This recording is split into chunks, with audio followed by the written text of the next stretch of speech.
Welcome to today's episode of Heard and Seen Around. I am Rajesh Karipurath. This is my take on macroeconomic and geoeconomic data points, which I find interesting. I hope you enjoy watching it as much as I enjoyed curating it. Cheers. Be yourself is terrible advice for about 60% of the population. Please, for the sake of society, try to be someone slightly better. The light at the end of the tunnel has been turned off due to budget cuts. If you think you are too small to make a difference, try sleeping with a mosquito.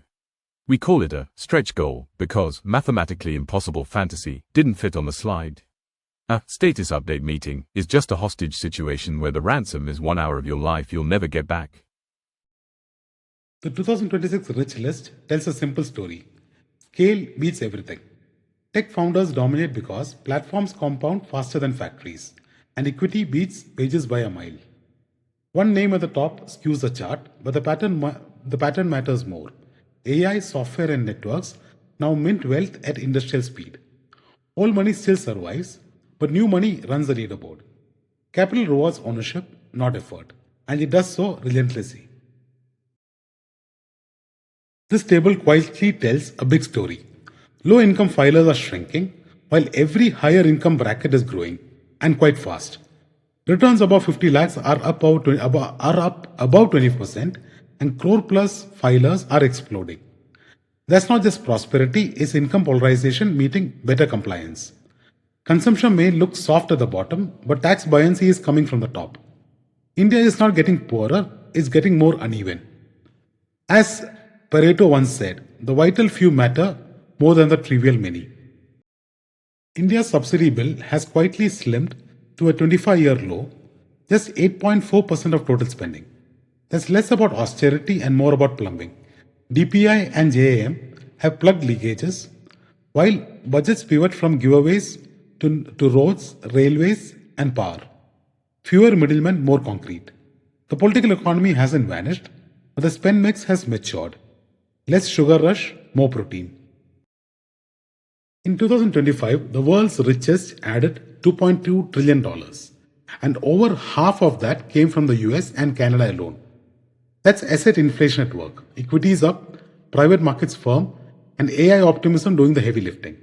Asia followed, Europe trailed, and the rest barely moved the needle.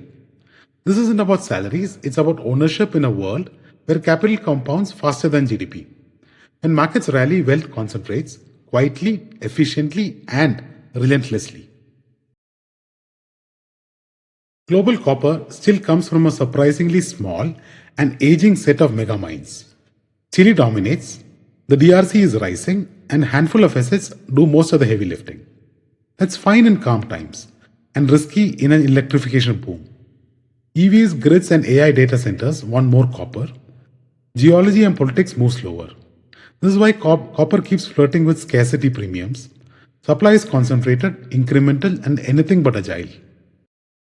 India just printed eye-catching real GDP growth, but the money tells a duller story. Nominal GDP has slowed down to 8.7%, and high-frequency indicators are flashing amber. GST growth is cooling, electricity demand has slipped into negative territory, and fuel consumption is soft. That means less cash in the system despite solid volume growth. For markets, this matters. Government revenues, corporate earnings, and incomes all live in nominal terms. FX is already reacting. Exports are soft, exporters aren't rushing to sell dollars, and foreign investors see rupee depreciation risk versus a strengthening global FX complex. Real yields may look attractive in rupees, but in euros, last year's returns were negative. Growth is real, the squeeze is nominal.